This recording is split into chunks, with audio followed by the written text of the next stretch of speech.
नमस्कार मित्रों, ओम digital study YouTube channel पर आप सभी का बहुत बहुत स्वागत, अभिनंदन। मैं ओम बिश्नोई। इस वीडियो सीरीज के अंतर्गत हम आरपीएससी के द्वारा राजस्थान इतिहास, कला, संस्कृति और भूगोल की विगत परीक्षाओं में पूछे गए प्रश्नों का डिस्कस कर रहे हैं और यह सीरीज आपकी आगामी सभी प्रतियोगी परीक्षाएं EO, RO, RAS, PTI, PSI, second grade teacher, school lecturer, assistant professor इत्यादि परीक्षाओं के लिए बहुत ही यूजफुल रहेगी। तो इसमें जिन प्रश्नों का हम डिस्कस करेंगे वो 2022 में मोस्टली पूछे गए हैं।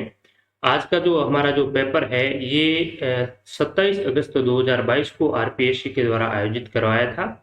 ठीक है, तो इस पेपर का सबसे पहले आपको सिलेबस भी बता देता हूं। तो ये जो सिलेबस है इस पेपर का है जिसमें हिस्ट्री, आर्ट एंड कल्चर और राजस्थान ज्योग्राफी के इन टॉपिकों से जुड़े आपको 30 क्वेश्चन है वो देखने को मिलेंगे। तो ये लगभग आपकी सभी प्रतियोगी परीक्षाओं में इक्वली सेम ही सिलेबस है, तो सभी के लिए समान रूप से ये सेशन यूजफुल रहेगा। एग्रीकल्चर डिपार्टमेंट का ये पेपर है। तो चलिए शुरू करते हैं, प्रश्नों की ओर बढ़ते हैं।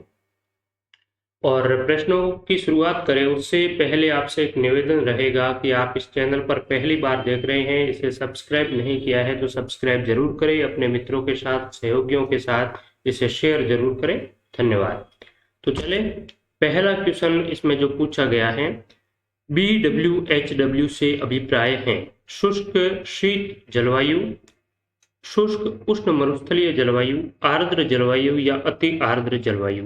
तो BWHW ये कोपेन के जलवायु वर्गीकरण का एक प्रतीक है और इससे राजस्थान के संदर्भ में तात्पर्य है शुष्क उष्ण मरुस्थलीय जलवायु, या इसे उष्ण मरुस्थलीय जलवायु के नाम से भी जाना जाता है, जो कि राजस्थान के विशेष तौर पर पश्चिमी जो जिले हैं जैसलमेर, बीकानेर, इसके अलावा इसके अंतर्गत श्री गंगानगर को भी शामिल किया जाता है, हनुमानगढ़ का भी कुछ पार्ट है। तो ये जो जिले हैं ये शुष्क उष्ण मरुस्थलीय जलवायु के अंतर्गत आता है। ये यहाँ पर आप देख सकते हैं कोपेन का जलवायु वर्गीकरण है। ये जो भाग है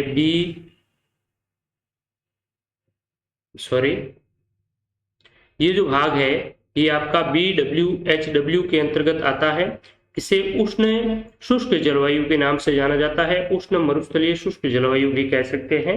ठीक है, तो ये जैसलमेर, बीकानेर और आपका श्री गंगानगर, हनुमानगढ़ और थोड़ा सा शेखावटी वाला भी पोर्शन इसके अंतर्गत शामिल किया जाता है।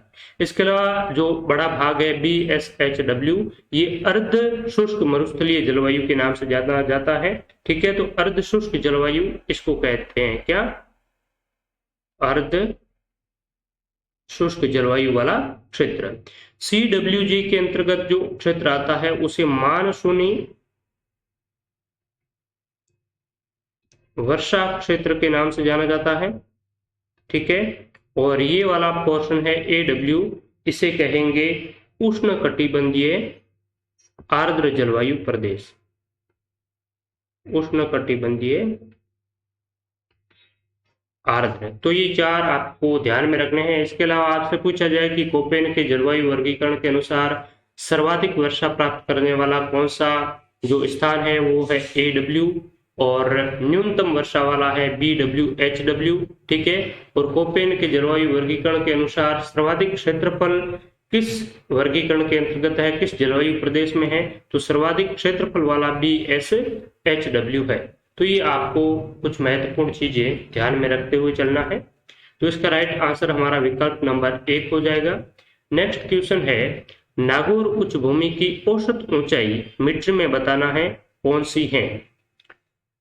200 से 400 मीटर, 300 से 500 मीटर, 400 से 600 मीटर, 100 से 200 मीटर। तो नागौरी उच्च भूमि है ये पश्चिमी मरुस्थलीय प्रदेश का ही एक हिस्सा है और नागौरी उच्च भूमि की जो औसत ऊंचाई है वो आपकी 300 से लगा करके 500 मीटर है। तो इसमें राइट आंसर हो जाएगा विकल्प नंबर 2। इसके अलावा भी आपको ध्यान में रखना है, जैसे कि जो हाड़ौती का पठार है, ये इसकी भी औसत ऊंचाई नागौरी उच्च भूमि के समान ही है, इसकी औसत ऊंचाई 500 मीटर है। इसके अलावा आपसे पूछा जाए कि राजस्थान का सबसे जो ऊंचा प्रदेश है वो कौन सा है? माउंट आबू का गुरु शिखर है, ये सबसे ऊंची पर्वत चोटी है। तो राजस्थान की जो अरावली पर्वतमाला है इसको 3 भागों में बांटा जाता है, दक्षिण अरावली, मध्य अरावली और उत्तरी अरावली। तो आपसे पूछा जाए कि दक्षिण अरावली की औसत ऊंचाई कितनी है, तो दक्षिण अरावली की औसत ऊंचाई है 1000 मीटर, और मध्य अरावली की जो औसत ऊंचाई है वो आपकी 700 मीटर है। तो ये चीजें आपको ध्यान में रखते हुए चलना है। एवरेज इसकी जो हाइट है वो कितनी है इन जो भौतिक प्रदेशों की। नेक्स्ट है, राजस्थान में 1857 की क्रांति के दौरान डूंगरपुर रियासत का शासक कौन था? राम सिंह, विनय सिंह, मदनपाल और उदय सिंह। तो 1857 की क्रांति के दौरान डूंगरपुर रियासत का शासक था उदय सिंह। ठीक है, इसके अलावा आप ध्यान में रखेंगे तो राम सिंह की बात करें तो राम सिंह कोटा के भी शासक थे और बूंदी के भी शासक का नाम क्या था? राम सिंह। इसके अलावा जयपुर, तो जयपुर का भी शासक राम सिंह द्वितीय था 1857 की क्रांति के दौरान। विनय सिंह की बात करें तो इस क्रांति के दौरान अलवर के शासक का नाम क्या था?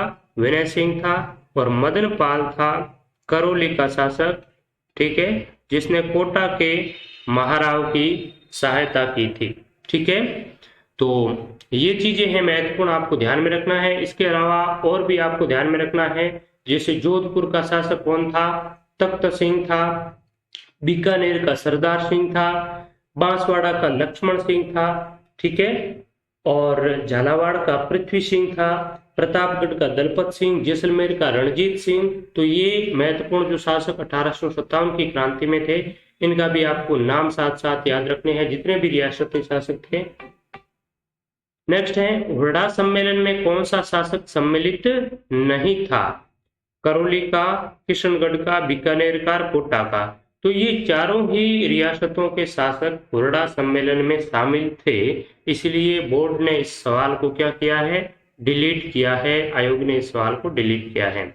अगर हुरडा सम्मेलन की बात करें तो हुरडा सम्मेलन कब आयोजित हुआ था? आपको डेट ध्यान रखनी है, 17 जुलाई 1734 को। और ये राजपूत जितने भी शासक हैं उन राजपूत शासकों का एक महत्वपूर्ण सम्मेलन था। और ये सम्मेलन क्यों आयोजित हुआ? क्योंकि इस दौरान राजस्थान में जो आपके मराठा और पिंडारी है, इन्होंने राजस्थान में लूट मचा रखी थी। और ये जब भी आते तो राजस्थान के जो रियासती शासक हैं उन पर आक्रमण करते, हमला करते और उसके बदले में फिरौती मांगते, पैसे मांगते। तो इसी से छुटकारा पाने के लिए, निजात पाने के लिए जयपुर का शासक था जिसका नाम है सवाई जय सिंह। ठीक है, जयपुर का सवाई जय सिंह, इसने एक सम्मेलन आयोजित करवाया, सम्मेलन बुलाया। और ये सम्मेलन हुरडा नामक स्थान पर आयोजित हुआ था, जो कि मेवाड़ में पड़ता था, मेवाड़ रियासत में। इसलिए इस सम्मेलन को हुरडा सम्मेलन के नाम से जाना जाता है। और इसकी अध्यक्षता आपसे पूछा जाए तो अध्यक्षता की थी जगत सिंह ने, जगत सिंह सेकंड ने, जो कि कहाँ का शासक था? मेवाड़ का शासक था। ठीक है, इसके अलावा इसमें आपके अभय सिंह भी आए थे, बीकानेर के शासक। किशनगढ़ के शासक है, उनका नाम था राज सिंह। ठीक है, करौली के शासक गोपाल सिंह, गोपाल सिंह करौली, किशनगढ़ के राज सिंह। और बीकानेर के शासक का नाम था सुजान सिंह, सुजान सिंह बीकानेर। और कोटा के शासक की अगर बात करें तो कोटा का शासक था दुर्जन शाह, दुर्जन शाह। ठीक है, तो कोटा का दुर्जन शाह, बीकानेर का भी दलेल सिंह शामिल था, सॉरी बूंदी का दलेल सिंह शामिल था, बीकानेर का सुजान सिंह, किशनगढ़ का राज सिंह, करौली का गोपाल सिंह, जोधपुर का अभय सिंह, जयपुर का सवाई जय सिंह, उदयपुर का जगत सिंह द्वितीय। और इसके अलावा और बात करें तो इसमें नागौर का भी एक शासक शामिल था जिसका नाम था बख्त सिंह। तो इतने जो शासक है वो इसमें शामिल थे, ध्यान में रखना है। जैसलमेर रियासत इसमें शामिल नहीं थी। नेक्स्ट है, इतालवी विद्वान टेसी टोरी ने किस क्षेत्र में अपने योगदान के लिए जाने जाते हैं? तो एलपी टेसी टोरी ये इतालवी विद्वान थे और विशेष तौर पर राजस्थान में उन्होंने राजस्थानी भाषा पर वो कार्य किया था। तो यहाँ पर राइट आंसर हो जाएगा 1 नंबर है आहड़ उत्खनन, 2 है नैणसीरी ख्यात का अंग्रेजी में अनुवाद, राजस्थानी रीति रिवाजों का संकलन, राजस्थानी व्याकरण पर लेख। तो इन्होंने राजस्थानी व्याकरण पर लेख लिखे हैं, राजस्थानी व्याकरण पर रचनाएं लिखी हैं और इन्हें एक लिंग्विस्टिक थे, भाषाविद थे, तो इन्हें विशेष तौर पर भाषा से प्रेम था। ठीक है, और राजस्थानी भाषा में बहुत ही महत्वपूर्ण रूप से राजस्थानी भाषा को एक वैज्ञानिक रूप से इन्होंने प्रस्तुत है वो किया था। ठीक है, जॉर्ज अब्राहम ग्रियर्सन जिन्होंने राजस्थानी भाषा का सर्वप्रथम वैज्ञानिक वर्गीकरण किया था, इन्होंने ही इतालवी विद्वान जो एल पी टेसीटोरी है इसे राजस्थान में आमंत्रित किया और बीकानेर के जो शासक थे उनका नाम है गंगा सिंह। तो बीकानेर के गंगा सिंह ने अपने रियासत में अपने शासनकाल में विद्वान टेसीटोरी को है वो आश्रय प्रदान किया और इसी के शासनकाल में रहते हुए टेसीटोरी ने बहुत ही महत्वपूर्ण कार्य किए। इसके अलावा अगर सभ्यता से संबंधित बात करें तो आपकी जो कालीबंगा सभ्यता है, इस कालीबंगा सभ्यता के शुरुआती तौर पर इसकी जानकारी के बारे में अगर इसकी खोज किसने की, इस प्रकार से देखा जाए तो सर्वप्रथम जो कालीबंगा सभ्यता को प्रकाश में लाने का श्रेय है वो भी एलपी टेसीटोरी को ही जाता है। ठीक है, नेक्स्ट है झीलों में से कौन सी झील मीठे पानी की नहीं है। तो मीठे पानी की नहीं है तो किस प्रकार की होगी, खारे पानी की होगी। तो देखिए नवलखा झील, नक्की झील,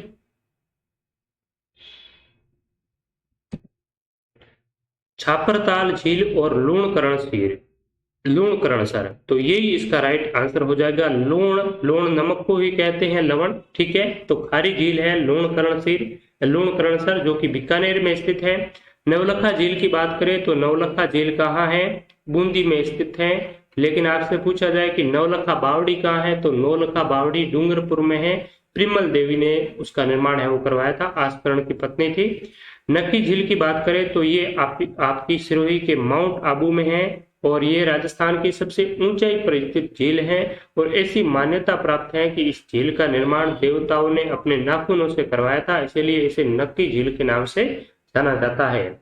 छापरताल झील है ये द्रोणपुर चूरू में स्थित है। ठीक है, ये भी मीठे पानी की झील है। तो ये लूणकरणसर हो गई। इसके अलावा खारे पानी की प्रमुख झीलों की बात करें तो राजस्थान में सबसे बड़ी खारे पानी की झील कौन सी है, सांबर है। इसके अलावा बाड़मेर में पचपदरा, नागौर की डीडवाना, कुचामन, कावोद, रेवासा सीकर की। तो ये प्रमुख जो जिले हैं लूणकरणसर, सांबर, पचपदरा, डीडवाना, कुचामन, कावोद और रेवासा, ये सारी की सारी किस प्रकार की जिले हैं, खारे पानी की जिले हैं, आपको ध्यान में रखना है। नेक्स्ट है किस रियासत में गोकुल भाई भट्ट ने प्रजामंडल आंदोलन का नेतृत्व किया। बीकानेर, जोधपुर, अलवर और सिरोही। तो गोकुल भाई भट्ट को राजस्थान का क्या कहा जाता है, गांधी कहा जाता है, जबकि भोगीलाल पंड्या को वांगड़ का गांधी कहा जाता है। तो गोकुल भाई भट्ट ने सिरोही के प्रजामंडल आंदोलन का नेतृत्व किया था और इन्होंने सिरोही में 22 जनवरी 1939 को प्रजामंडल आंदोलन की स्थापना की थी। ठीक है, इससे पूर्व आपको ध्यान में रखना है कि ये जो सिरोही प्रजामंडल आंदोलन है इसकी स्थापना 1934 में कुछ व्यक्तियों ने मिलकर के कहां पर की थी, मुंबई में की थी। कहां पर, मुंबई में। तो आपसे पूछ लिया जाए कि मुंबई में सिरोही प्रजामंडल की स्थापना है वो किसने की, तो सिरोही में तो इस सिरोही प्रजामंडल की स्थापना सिरोही में तो की थी किसने, गोकुल भाई भट्ट ने। लेकिन मुंबई में पूछा जाए तो मुंबई में भट्ट है वो नहीं थे। मुंबई में वृद्धि शंकर त्रिवेदी, भीम शंकर शर्मा और समर्थमल, इन लोगों ने मिलकर के 1934 में मुंबई में सिरोही प्रजामंडल की स्थापना की और उसके बाद में उत्तरदायी शासन की स्थापना के लिए 22 जनवरी 1934 को गोकुल भाई भट्ट ने सिरोही में प्रजामंडल आंदोलन की शुरुआत है वो की थी।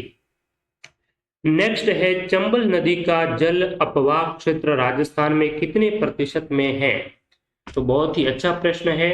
चंबल नदी जो कि वर्ष पर्यंत बहने वाली नदी है, ठीक है, इसका जो कैचमेंट एरिया है ये राजस्थान में कितना है, क्योंकि चंबल नदी मध्य प्रदेश से इसका उद्गम होता है, मध्य प्रदेश में बहती हुई राजस्थान में आती है और फिर उत्तर प्रदेश में चली जाती है। तो इनकी जो टोटल लेंथ है वो लगभग 965 किलोमीटर है। तो इसमें राजस्थान में अगर इसके कैचमेंट एरिया की बात करें जल अपवाह क्षेत्र की बात करें तो वो कितनी है, तो बहुत ही क्लोज ऑप्शन भी दिए हुए हैं। 22.70%, 21.10, 19.10 और 20.90%। तो इसमें राइट आंसर है 20.90%। ये आपका चंबल नदी का राजस्थान में कैचमेंट एरिया है।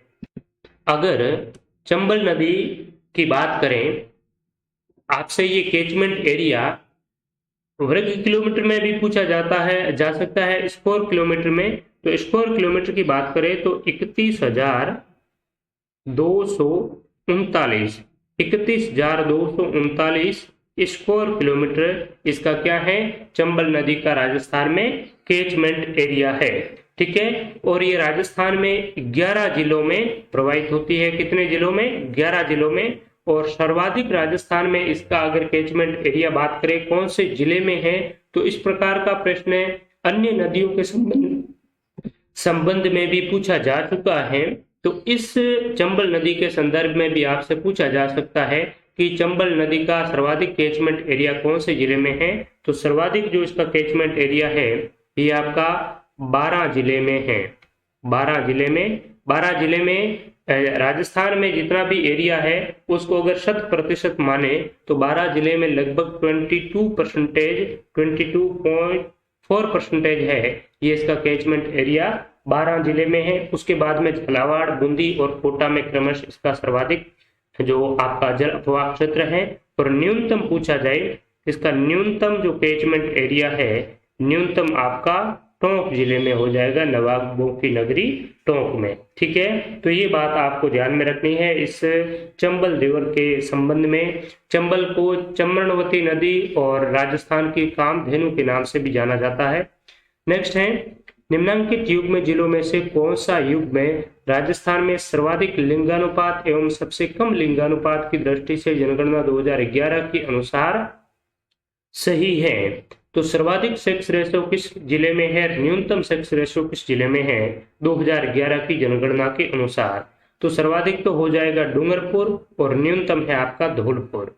सर्वाधिक की बात करें तो आप ध्यान में रखेंगे डूंगरपुर का जो सेक्स रेशियो है वो 994 है। इसके बाद में 990 आपका किसका है, राजसमंद का है। ठीक है, राजसमंद का कितना है 990 और इसके बाद में 987 है ये पाली जिले का है। ठीक है, और ध्यान में रखना है पाली का जो ग्रामीण लिंगानुपात है वो पाली ही एकमात्र ऐसा जिला है जिसका ग्रामीण लिंगानुपात 1000 से अधिक है, यानी कि 1003 जो महिलाएं हैं प्रति 1000 पुरुषों पर। ठीक है, तो ये पाली का 987 है। अगर न्यूनतम की बात करें तो धौलपुर का न्यूनतम है 846।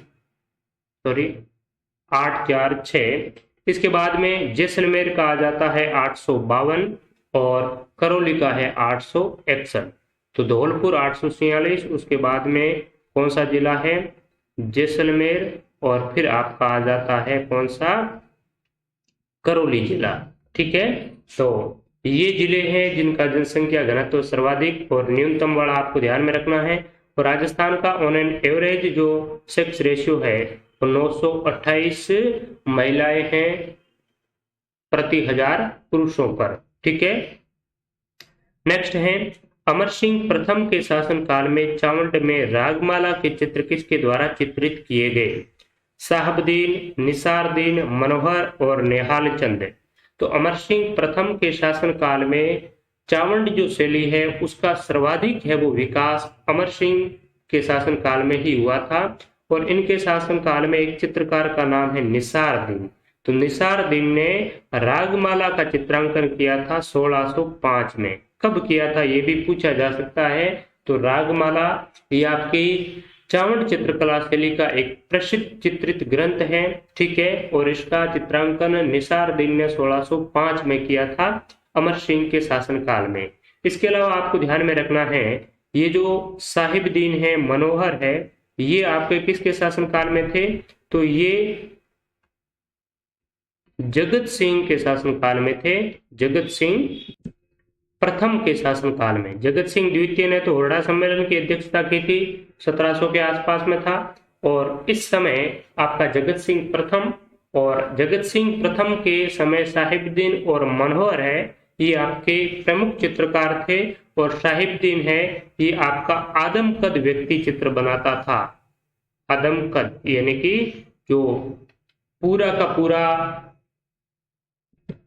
शीर्ष से लगा करके पैर तक आपाद मस्तक भी जिसे कहते हैं, इस प्रकार का पोर्ट्रेट एक तो जयपुर का साहिब राम बनाता था और मेवाड़ का साहिबदीन बनाता था, ठीक है। तो जगत सिंह प्रथम के शासनकाल को मेवाड़ की लघु चित्र शैली का स्वर्ण काल कहा जाता है, और इनके समय की एक महत्वपूर्ण तथ्य, महत्वपूर्ण घटना ये है कि इन्होंने एक निर्माण करवाया था चित्रशाला का, जिसका नाम है चित्तेरा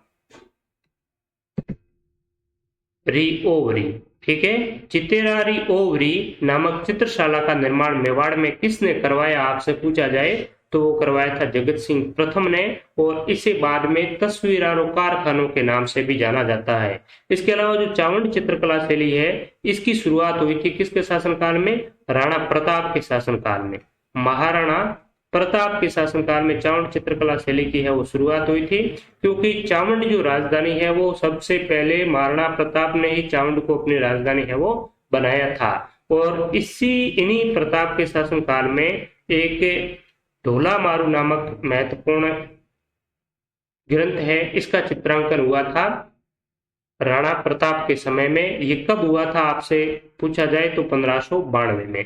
तो ये आपकी चावंड चित्रकला शैली के संबंध में आपको ध्यान में रखना है।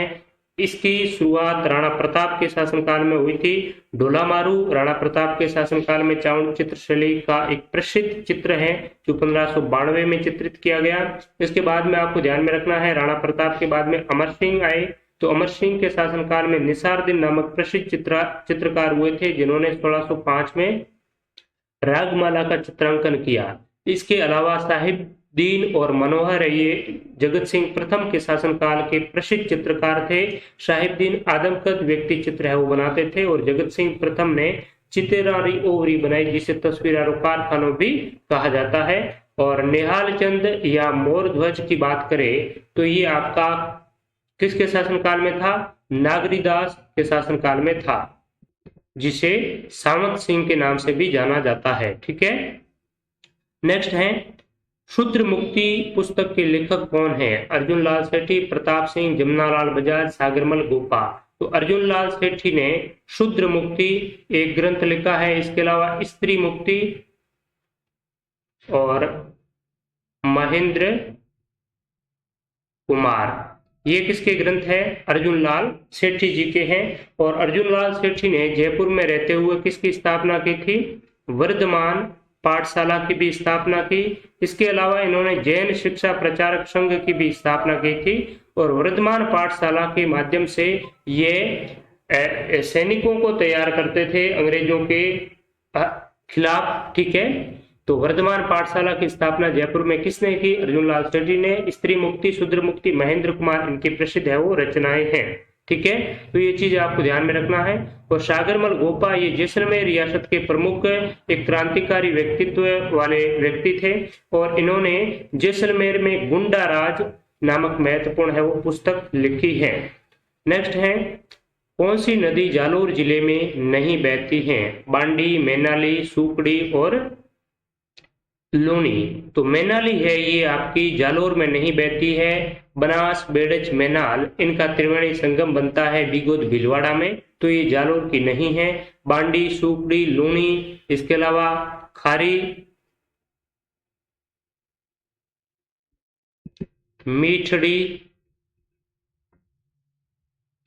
लीलड़ी, ठीक है। इस प्रकार की जो नदियां हैं ये आपकी जालोर की जो लूनी नदी है इसकी सहायक नदियां हैं, ठीक है। नेक्स्ट है जनगणना 2011 के अनुसार राजस्थान की पुरुष साक्षरता कौन सी है? तो राजस्थान की पुरुष साक्षरता 52.2%, 77%, 79.2%, 68.3।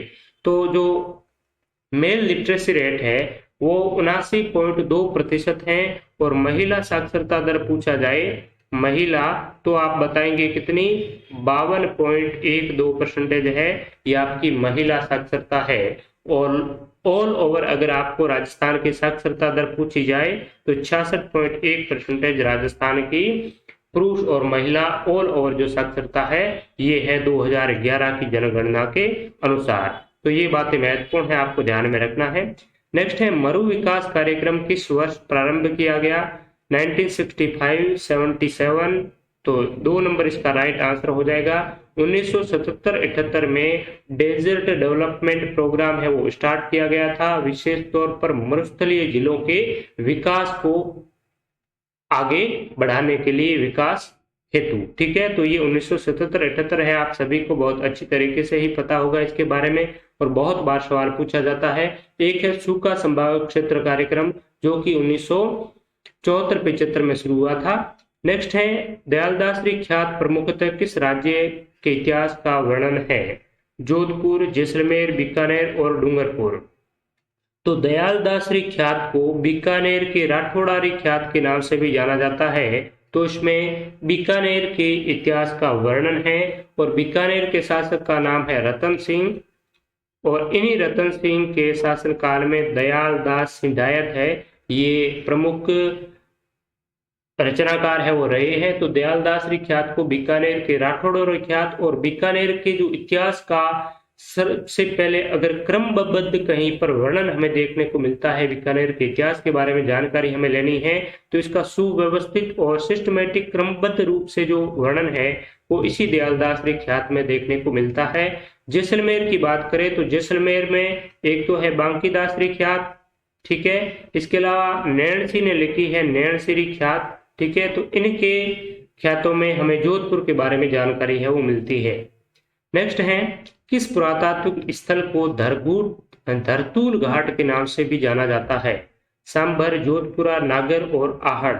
तो जोधपुरा को धरतूल घाट के नाम से भी जाना जाता है। जोधपुरा कहाँ पर है? तो ये आपका जयपुर में है। जयपुर के साबी नदी के तट पर जोधपुरा नामक पुरातात्विक स्थल बसा हुआ है। 1972 से 75 में के मध्य इसका उत्खनन कार्य है वो किया गया था। और इस पर आपको विशेष तौर पर ध्यान में रखना है कि लोहे गलाने की यहाँ पर भट्टियां मिली है, लोहे की भट्टियां।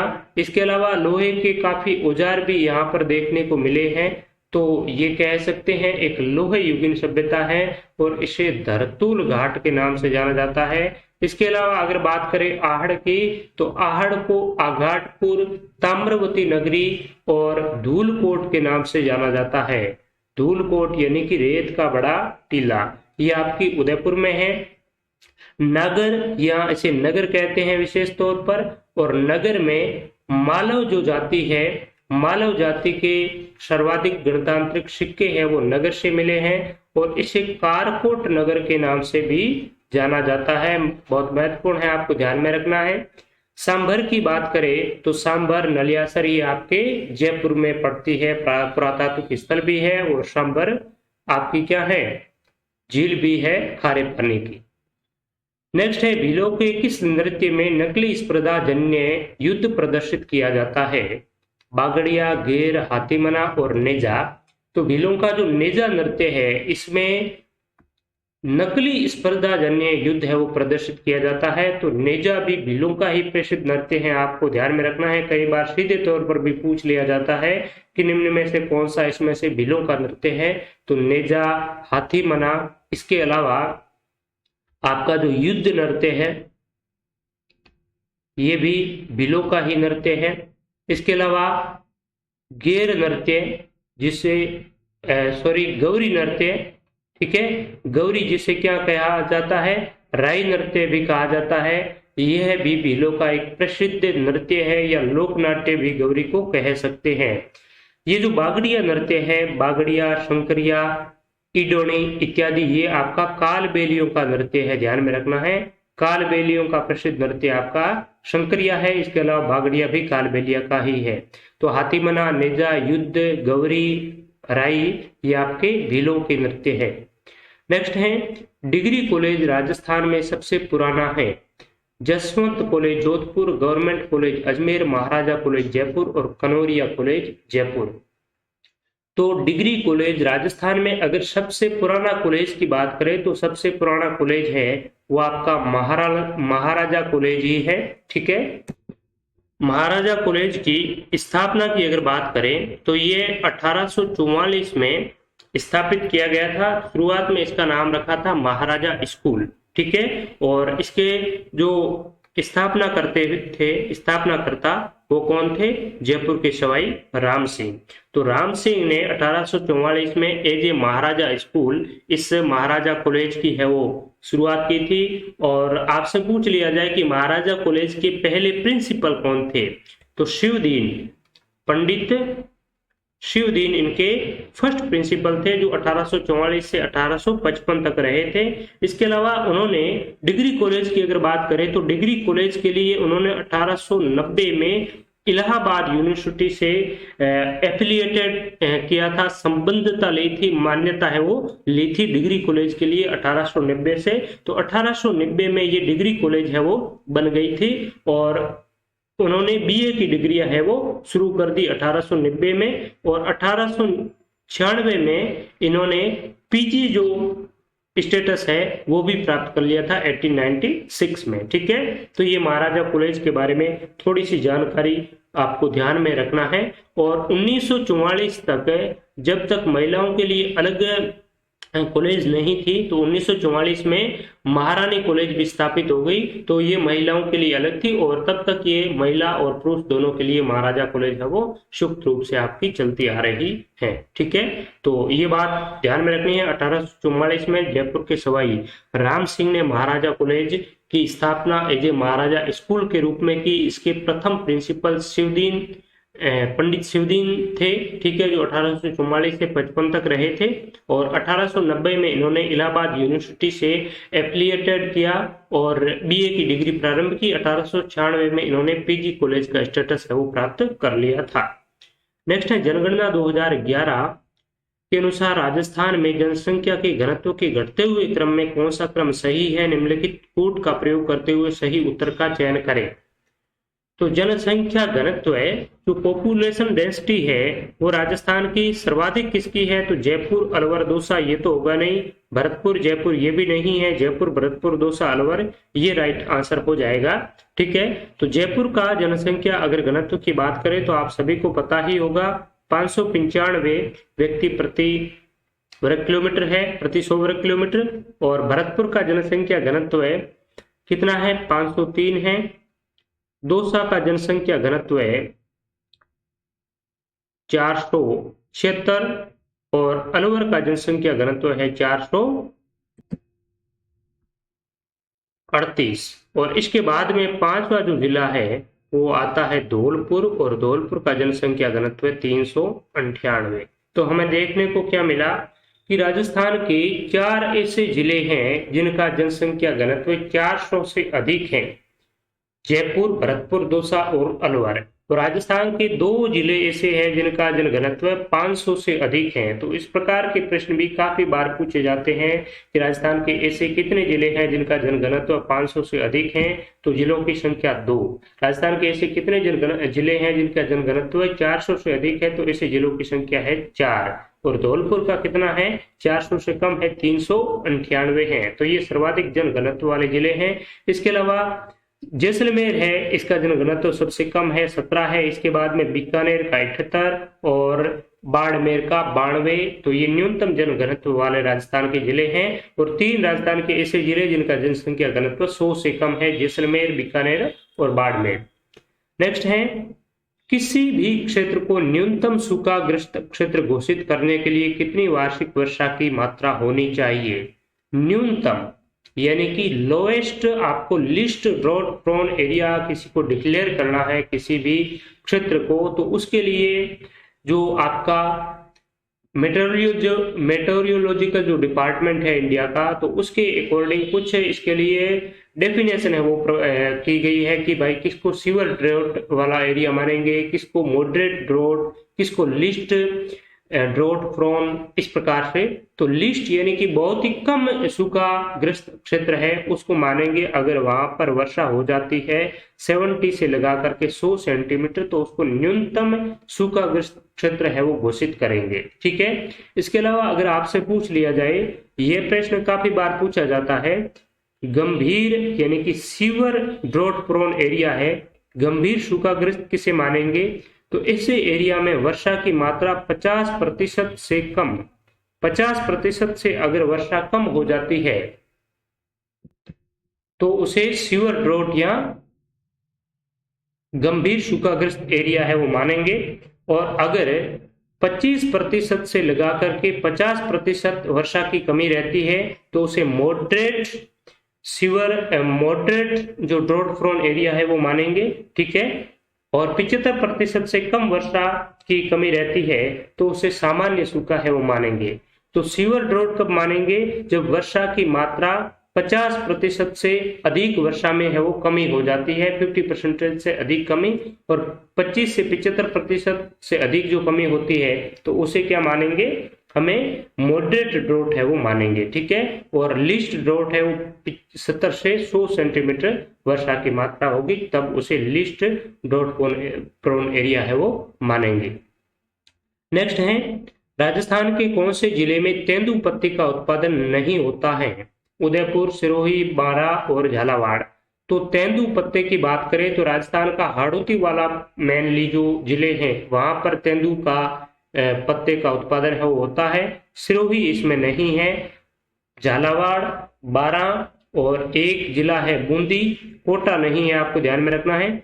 झालावाड़, बारा, बूंदी और उदयपुर व चित्तौड़गढ़, ये जो राजस्थान के 5 जिले हैं यहाँ पर तेंदू का उत्पादन है वो बहुतायत में होता है। और तेंदू का यूज क्या होता है, तो बीड़ी बनाने में तेंदू के पत्तों का उपयोग है वो किया जाता है। ठीक है। नेक्स्ट है, 2011 की जनगणना के अनुसार राजस्थान में जिलों का कौन सा युग्म उच्चतम और निम्नतम विकास दर को दर्शाता है। तो 2011 की जनगणना के अनुसार राजस्थान में हाईएस्ट जो ग्रोथ रेट है वो रही है बाड़मेर की, और लोएस्ट ग्रोथ रेट है वो रही है गंगानगर की। तो इसमें 3 राइट आंसर हो जाएगा, बाड़मेर और गंगानगर। नेक्स्ट है, चंबल, बनास और शीप नदियां किस जिले में राजस्थान के त्रिवेणी संगम का निर्माण करती हैं। तो चंबल, बनास, शीप ये सवाई माधोपुर के रामेश्वर घाट पर त्रिवेणी का है वो निर्माण करती है। 3 नदियां हैं यहाँ पर आपस में आकर मिलती है, चंबल, बनास और शीप। और भीलवाड़ा के बिगोद में बनास, बेड़ज और मेनाल है, ये नदियां त्रिवेणी संगम बनाती हैं। डूंगरपुर में आपकी सोम, माही और जाखम है, ये नदियां त्रिवेणी संगम बनाती है। टोंक के राजमहल में बनास, डाई और खारी, ये नदियां त्रिवेणी संगम बनाती हैं। तो ये आपको ध्यान में रखना है, बनास, चंबल, शीप सवाई माधोपुर में, बनास, डाई, खारी टोंक में, राजमहल टोंक में, और बनास, बेड़च, मेनाल है ये भीलवाड़ा में, बिगुद भीलवाड़ा, और सोम, माही, जाखम है ये डूंगरपुर में नवा टापरा नामक स्थान पर त्रिवेणी संगम बनाती है। ठीक है। तो ये चीजें आपको ध्यान में रखनी है। नेक्स्ट है, 19वीं शताब्दी के कवि को दरबारी चाटुकारिता से दूर रहकर ब्रिटिश शासन के खिलाफ लिखने के लिए लोक कवि कहकर किसने पुकारा। दयालदास, श्यामलदास, बांकीदास और शंकरदान सामोर। तो बीकानेर जो शंकरदान सामोर है, ठीक है, तो ये ब्रिटिश शासन के खिलाफ में खुल करके लिखते थे, और ब्रिटिश शासन ही नहीं अपितु राजस्थान के रियासती शासकों के खिलाफ भी इन्होंने खुलकर है वो लिखा था। ठीक है। तो ये थे आपके शंकरदान सामोर। ठीक है, शंकरदान सामोर। और शंकरदान सामोर कहाँ के थे, तो ये चूरू के रहने वाले थे, सुजानगढ़ चूरू के। और अंग्रेजों को इन्होंने क्या कहा, मुल्क रा मीठा ठग, मुल्क रा मीठा ठग, ये अंग्रेजों को कहा था शंकरदान सामोर ने। आपको ध्यान में रखना है कि शंकरदान सामोर ने एक महत्वपूर्ण रचना लिखी है जिसका नाम है देश दर्पण। देश दर्पण किसकी रचना है? शंकरदान सामोर की है। और बीकानेर शासक के खिलाफ, जो कि बीकानेर शासक अंग्रेज भक्त था, तो इसने बीकानेर शासक के खिलाफ भी कहा था कि डफ राजा डफ मुसदी, डफ ही देख दीवान, डफ ही डफ भेड़ा होया, जद बाजियो डफ बीकान। ठीक है, तो इस प्रकार की जो बातें हैं ये किसी शासक के विरोध में भी शंकरदान सामोर ने कही है, क्योंकि उस समय शासक के खिलाफ आवाज उठाना अपनी जान को हथेली पर रखना था। तो शासक के खिलाफ और ब्रिटिश सत्ता के खिलाफ भी उन्होंने खुल करके लिखा था। ठीक है, तो ये थे आपके शंकरदान सामोर। दयालदास, इन्होंने वीर विनोद नामक ग्रंथ लिखा था। ठीक है, सॉरी, दयालदास ने जो दयालदास है इन्होंने, तो दयालदास ये तो आपका जो बीकानेर की ख्यात लिखी थी। ठीक है, राठौड़ा री ख्यात कहा जाता है। और श्यामल दास की बात करें तो श्यामल दास ने वीर विनोद नामक महत्वपूर्ण ग्रंथ लिखा था। मेवाड़ के शासन, मेवाड़ रियासत में ये रहे थे। ठीक है, और बांकीदास की बात करें तो बांकीदास ने बांकीदासरी ख्यात लिखी थी जिसमें जोधपुर के इतिहास का वर्णन हमें देखने को मिलता है। ठीक है, नेक्स्ट है, किस ख्याल का मंचन हिंदुओं और मुसलमानों द्वारा संयुक्त रूप से किया जाता है? हेला ख्याल, तो ये आपका हेला ख्याल दौसा का प्रसिद्ध है। चंद्रयानी की गाय की राशधारी और तुर्रा कलंगी, तो तुर्रा कलंगी ख्याल है ये आपका मेवाड़ का प्रसिद्ध है। और आज से लगभग 500 वर्ष पहले तुकनगीर और शाह अली, तुकनगीर और शाह अली, इन्होंने मिलकर के तुर्रा ख्याल की है वो शुरुआत की थी। तो ये आपका तुकनगीर एक हिंदू थे और शाह अली एक मुस्लिम थे। ठीक है, तो इन्होंने तुकनगीर और शाह अली इन्होंने इस ख्याल की रचना की। ठीक है, तो इसलिए ये आपका अभी भी इसी रूप को लिए हुए हैं। इसमें एक पात्र हिंदू होता है और दूसरा मुस्लिम होता है। तो हिंदू और मुस्लिमों द्वारा संयुक्त रूप से जो ख्याल का आयोजन किया जाता है वो आपका तुर्रा कलंगी ख्याल है। नेक्स्ट है, राजस्थानी काव्य भरतेश्वर बाहुबली घोर के रचयिता है चंद्रबरदाई, शिवदास, कृपाराम और वज्रसेन सूरी। तो वज्रसेन सूरी ने भरतेश्वर बाहुबली घोर की रचना की, जो राजस्थानी भाषा की प्राचीन रचना मानी जाती है। ठीक है, इसके अलावा एक है आपका भरतेश्वर बाहुबली घोर, इसके अलावा एक रचना है भरतेश्वर बाहुबली रास। तो भरतेश्वर बाहुबली रास है, इसकी रचना की थी जैन विद्वान शालिभद्र सूरी ने। और भरतेश्वर बाहुबली घोर है ये वज्रसेन सूरी की रचना है। कृपाराम खिड़िया की बात करें तो ये आपके एक प्रसिद्ध राजस्थानी कवि थे जो नीतिगत दोहे लिखते थे। रचना एक लिखी थी इन्होंने जिसका नाम है राजिया रा सोरठा, राजिया रा सोरठा। ये नीतिगत दोहे हैं जो कि कृपाराम खिड़िया के द्वारा लिखे गए थे। अचलदास खींची, जो शिवदास गार्डन है, सॉरी, इन्होंने लिखा था अचलदास खींचीरी वचनिका। तो अचलदास खींचीरी वचनिका किसने लिखी? शिवदास गार्डन ने, जिसमें गागरों के शासक अचलदास खींची और होशंग शाह के युद्ध का वर्णन है। ठीक है, चंद्रबरदाई की बात करें तो इसमें पृथ्वीराज रासो नामक महत्वपूर्ण चंद्रबरदाई ने ग्रंथ लिखा था जिसमें अजमेर के चौहान शासक पृथ्वीराज तृतीय की वीरता का वर्णन हमें देखने को मिलता है। दीर्घकालीन अकालग्रस्त क्षेत्र के अंतर्गत राजस्थान में किन जिलों के समूह को सही है, यानी कि दीर्घकालीन लॉन्ग टाइम तक कौन से ऐसे जो एरिया है, जिले हैं जहां पर लंबे समय तक जो आपका अकाल है वो रहता है? हनुमानगढ़, बीकानेर और करौली, श्री गंगानगर, पाली और चूरू, नागौर, जयपुर, बाड़मेर, जोधपुर, जैसलमेर और भीलवाड़ा। तो ये जिलों का समूह है श्री गंगानगर, पाली और चूरू। यहाँ पर लंबे समय तक अकाल है वो रहता है।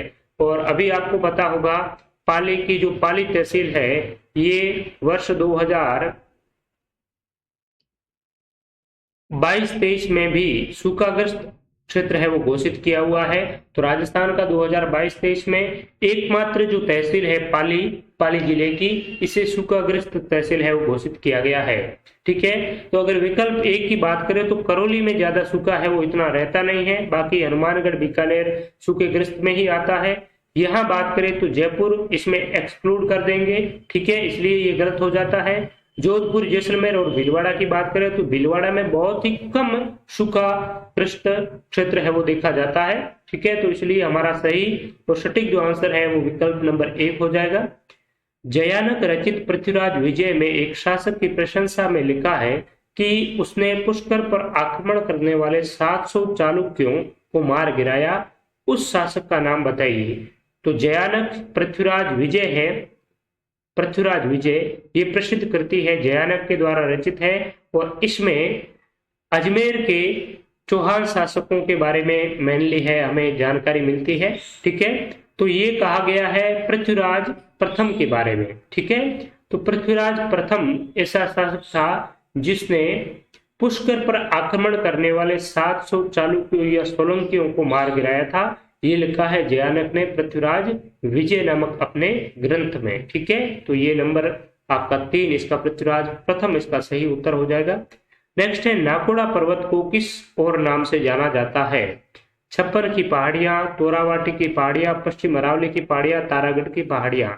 तो छप्पन की जो पहाड़ियां है ये आपका नाकोड़ा पर्वत के नाम से जाना जाता है। और ये नाकोड़ा पर्वत कहाँ है? तो ये नाकोड़ा, यहाँ पर नाकोड़ा मंदिर भी है, नाकोड़ा पर्वत भी है, जो कि आपका बाड़मेर में है। ठीक है, तो नाकोड़ा पर्वत जिसे छप्पन की पहाड़ियां भी कहा जाता है। ठीक है, और एक है छप्पन का मैदान, तो माही नदी बेसिन है उसे छप्पन के मैदान के नाम से जाना जाता है। ठीक है, लेकिन छप्पन की पहाड़ियां कही जाए तो ये आपकी बाड़मेर में आती हैं।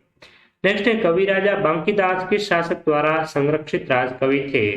बीकानेर के सुजान सिंह, जोधपुर के मान सिंह, उदयपुर के भीम सिंह या जयपुर के माधो सिंह। तो कविराजा जो बांकीदास है ये आपके जोधपुर के मान सिंह के शासन काल में रहे थे और ये अनेक भाषाओं से संबंधित ज्ञान रखते थे, काफी विद्वान व्यक्ति थे और इन्होंने जोधपुर में जो बांकीदासरी ख्यात है ये लिखी। और बांकीदासरी ख्यात में हमें एक क्रमबद्ध रूप से इतिहास है वो उसकी जानकारी नहीं मिलती है, जैसे दयालदासरी ख्यात में बीकानेर के क्रमबद्ध इतिहास की जानकारी मिलती है, तो ठीक उसी प्रकार से बांकीदास की ख्यात नहीं है। बांकीदास की ख्यात में जिस प्रकार से बांकीदास को जो भी चीजें हैं वो स्मृति में आती, याद आती, तो उन चीजों को अपनी ख्यात में उसका वर्णन कर देते थे।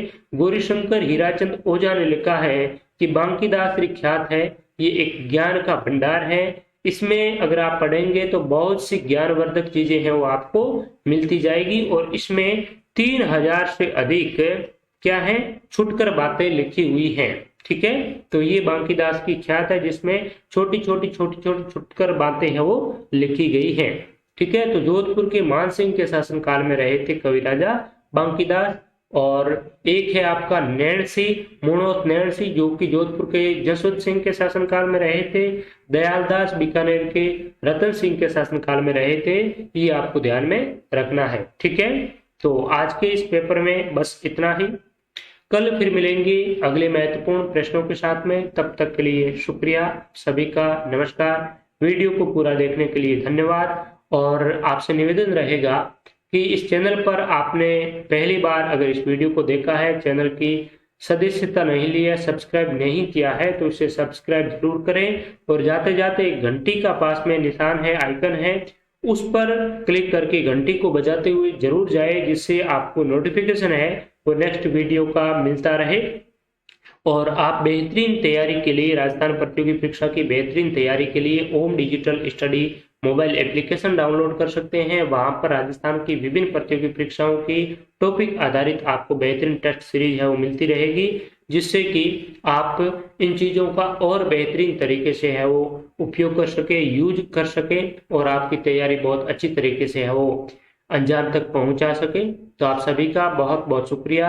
और आप चाहे किसी भी राजस्थान प्रतियोगी परीक्षा की तैयारी कर रहे हैं तो ये वीडियो आपको नियमित तौर पर आवश्यक रूप से देखना चाहिए, क्योंकि यही प्रश्न होते हैं जो आपकी बार बार प्रतियोगी परीक्षाओं में है वो पूछे जाते रहे हैं, रिपीट होते रहे हैं। और इन चीजों का हम डेली बेसिस पर जब जिस प्रकार से विश्लेषण करेंगे तो चीजें चाहे रिपीटेड सवाल इसमें ज्यादा आए, लेकिन उन्हीं रिपीटेड सवालों का हम ज्यादा से ज्यादा यहाँ पर डिस्कस करेंगे, बार बार रिवीजन करेंगे, तो वो चीजें आपकी सबकॉन्शियस माइंड में फीड हो जाएगी और आपको अच्छी तरीके से याद रहने लगेगी, ताकि आपकी जो भूलने की प्रवृत्ति है वो धीरे धीरे है वो खत्म होगी और आप किसी भी क्वेश्चन का सही और पूरी तरीके से सटीकता के साथ में आंसर है वो दे पाने में आप काफी सक्षम होंगे। तो इस सेशन से आप नियमित तौर पर जुड़े रहें।